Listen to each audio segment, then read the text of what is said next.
Santa Clarita's hometown station, KHTS, is the Hometown Morning Show with Tori and Kyle. Make sure you go to hometownstation.com for all the latest and greatest Santa Clarita has to offer.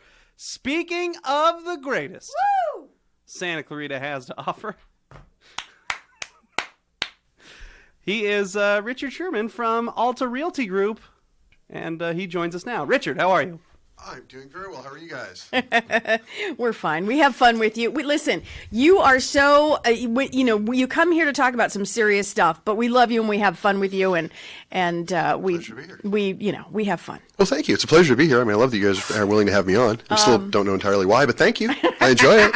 Because you have, you know what? You have the greatest stories. However, having said that, I mean the greatest stories as not that the content is great, but that you leave us with our mouth hanging open. Yeah, buyer beware is a lot of it. Yeah. You know, that we're, what? Yeah. So you come to us again from Alta Realty, Richard Szerman. A quick phone number first. Oh, sure. 661-714-1400. That's my personal cell phone. A lot of people believe that it's not. There's some answering machines. That is actually my cell phone. When you call me at midnight, it's on my bedside table, and I'm happy to answer it. But again, 661-714-1400. 661-714-1400. When we call you at midnight, I'm sure your wife just loves that. She's used to it. She just turns over. Yeah, she's used to it. It's just part of the gig. I prefer that people text me if it's that hour, but you can call me as well. I mean, it happens.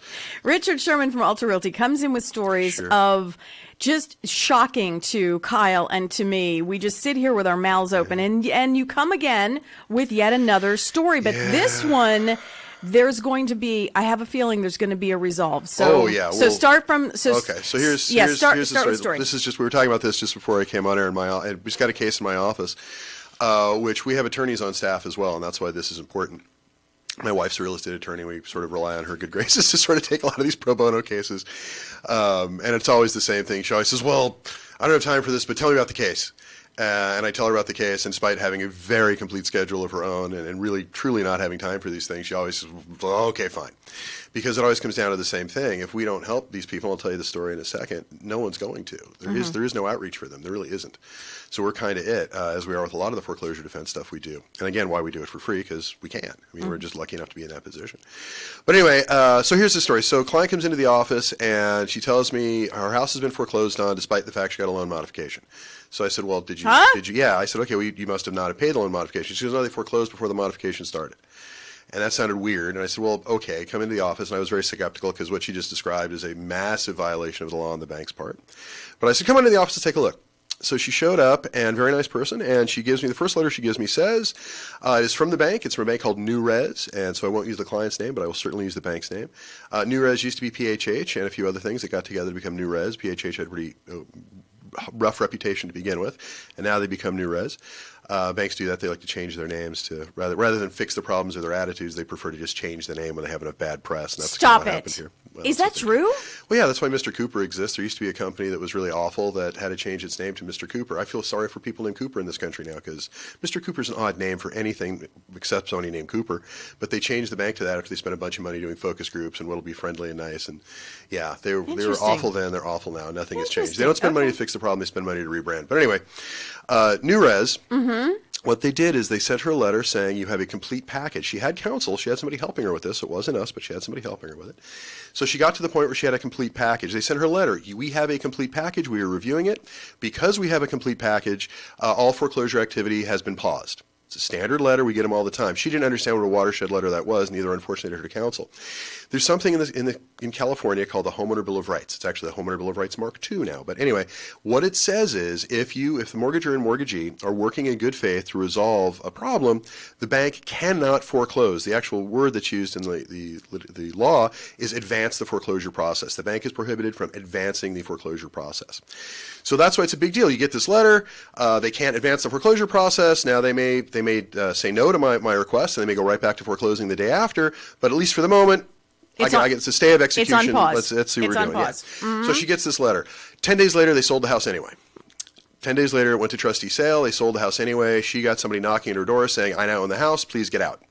And it's a little townhouse in Saugus, and she was very surprised by this. She's a single mom. Doesn't know deal with this stuff. She's not in her wheelhouse. It's not what she does. So this guy said he owned her house, and she was flipping out, and she did call someone that she knew in real estate who said, yeah, your house is foreclosed on. Sorry. And she thought it was an error, and then called the bank, and they said, nope, it was foreclosed on. And then to add insult to injury, about 3 weeks after that, she got a letter in the mail, because she was still in the house trying to fight the eviction, saying, congratulations, your loan modification has been approved. Please start making your trial period payments starting on this day, this Wait, month. what? Yeah, so they said your package is complete, we're not foreclosing. Mm-hmm. Then they foreclosed anyway. Then they sent her a package saying you have an approved loan modification on a house apparently that she no longer owns. So is this a case of this department not talking to this department? Like what? It is the same thing it always is with the banks. It's a horrible mixture of just arrogance and stupidity of we're always right, we're never wrong, our guidelines tell us so, despite the fact. Now, had this been a case in my office, we know enough not to trust the banks. We know enough to always trust the trustee, because the trustee is the one who actually does the sale. Sure. So it's all well and good for the bank to say we're not foreclosing, and we'd like to believe them, and we get that in writing, but then we call the trustee and we say, hey, look what the bank said. But because nobody took the time, it only would have taken about 30 seconds, nobody took the time to make that call to the trustee, this poor woman lost her house. And to top it all off, she had equity. Quite a lot of it. She had about $200,000 in equity. Wait, what? Yeah, our house is worth... Did she get that back? No, she gets nothing. The house sold at foreclosure sale dirt cheap, so the investor who bought it is very happy, and he's reselling the house at a very large profit to himself, I'm sure. And again, not his fault. He just bought a house that was on sale in foreclosure. It's not his job to take care of the bank. But the bank sold it, had no business selling it, and she lost her equity and her home. And when she called the bank, and this is just before I got involved, when she called the bank, the response from the first rep she talked to at the bank, so fairly low level, was, we appear to have made a mistake. You should probably get an attorney. Whoa. Well, she's got no place to live. She's being evicted. She was actually thrown out of the house a week and a half ago, so she's got no place to go. So she set up housing, so we have a roof over her head. But yeah, that's definitely a lawsuit, because the bank has admitted wrongdoing, although not officially, I suppose, because they would say whoever this lower level person is, just they didn't have the right to say that, but they did. And yet will do nothing to rectify the situation, because they figured, and keep in mind, she was a loan modification, so they have all her financial information.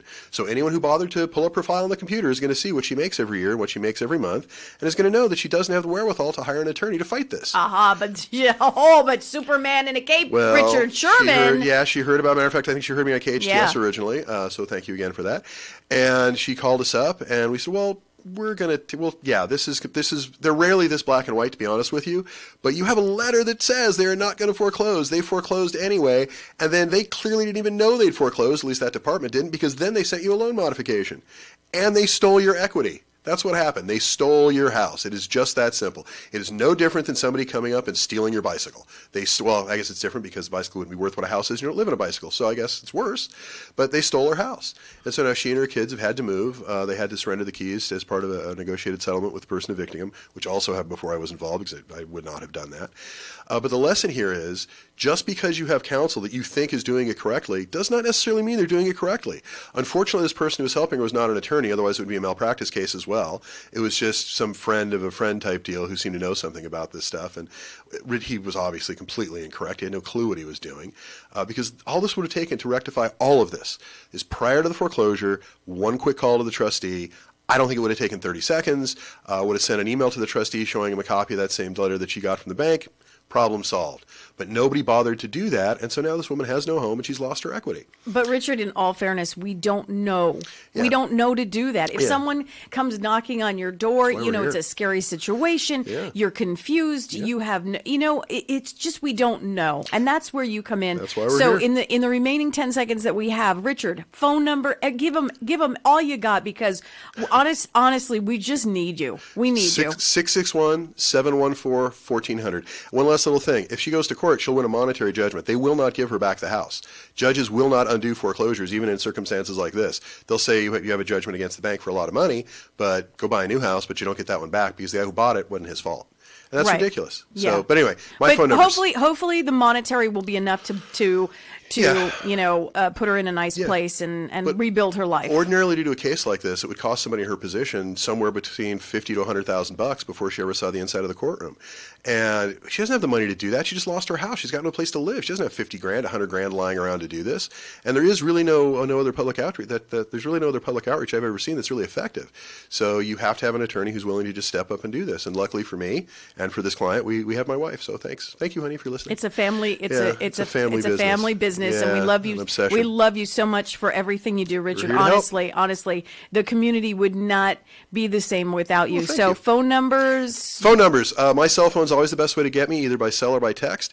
My cell is 661-714-1400, 661-714-1400. You can also reach me at the office, which is 661-253-3000. We like easy numbers. 661-253-3000.